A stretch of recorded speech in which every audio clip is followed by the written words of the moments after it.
खायला खमंग व भरपूर लेअर सुटलेला हा पराठा इतका पौष्टिक आहे की यात तुम्हाला आयर्न, फायबर, प्रोटीन, कॅल्शियम असे बरेच पोषक तत्व हा पराठा खाल्ल्यामुळे मिळतात।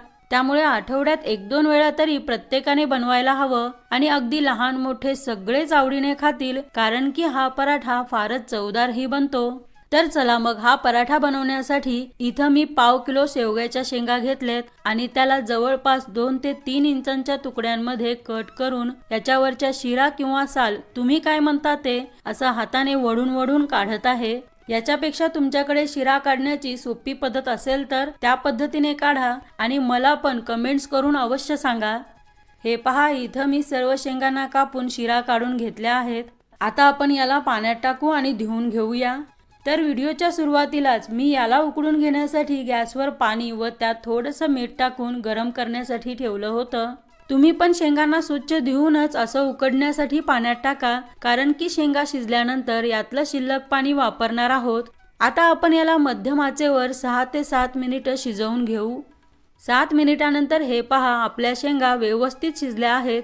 आता आपण याला गॅसवरचं काढून थंड होण्याची वाट पाहूया, कारण की आपण याला मिक्सरमध्ये वाटून घेणार आहे। त्यामुळे थंड झाल्यानंतर पाण्यासह असं मिक्सरच्या भांड्यात काढायचं। मग त्यानंतर त्यासोबत 8 ते 10 लसणाच्या पाकळ्या व 1 इंच आल्याचा तुकडा टाकून तिखट खायला कसं आवडतं त्या हिशोबाने हिरव्या मिरच्या टाका। इथं मी 4 हिरव्या मिरच्या वापरल्या आहेत आणि शेवटी खूप सारी कोथिंबीर टाकून असं मऊ पेस्ट बनवून घ्यायचं। मग त्यानंतर त्याला चाळणीत गाळून घ्यायचं आहे, जेणेकरून यातला गर व चोथा वेगळा होईल। त्यामुळे असं गाळणीत काढल्यानंतर हात किंवा चमचा फिरवत गाळून घ्यायचा आहे। आणि हो, जर गरज असेल तर अधूनमधून 1-2 चमचे पाणी वरून टाकत गाळून घ्या। तर इथं मी याला व्यवस्थित गाळून गर व चोथा वेगळा केला आहे।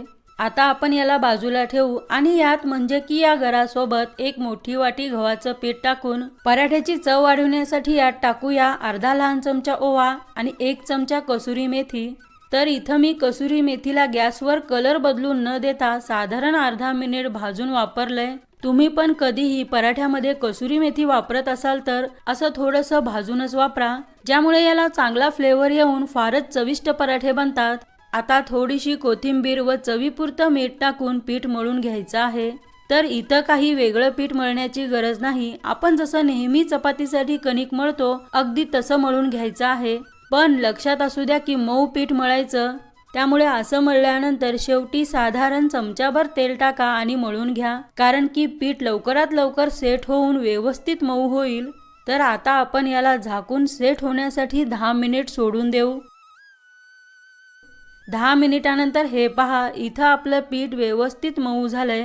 तर आता यातलं साधारण लाडू इतकं कणिक घेऊन त्याचा उंडा बनवू आणि कोरड्या पिठात घोळून लाटून घेऊया।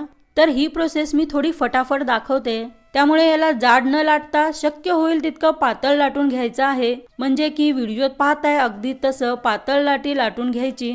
मग त्यानंतर त्या लाटीवर तेल तूप हवं त्या आवडीनुसार लावून त्याच्यावर थोडंसं कोरडं पीठही पसरवून टाकायचं आहे आणि टाकल्यानंतर सुरीच्या मदतीने किंवा असेल तर पिझ्झा कटरने कोणत्याही एका साईडने कट लावायचे आहेत। पण लक्षात असू द्या की पूर्ण कट करून तुकडे पाडायचे नाहीत, तर किनाऱ्यांच्या आतल्या आत लांब लांब स्ट्रीप मध्ये कापून घ्यायचं, अगदी व्हिडिओत पाहताय त्याप्रमाणे।